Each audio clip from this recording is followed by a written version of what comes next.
How to save your Canva design. So basically, if you want to save your Canva design, it's actually quite very simple to do so.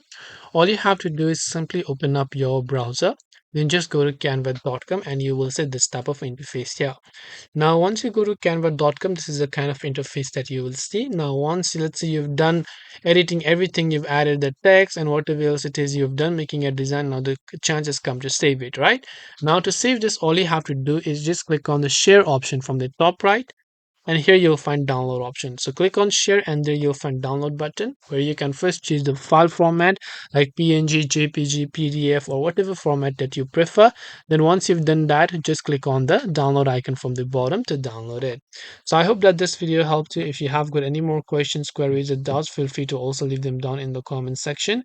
Thank you for watching till the very end of this tutorial, and as always, see you soon in our next video.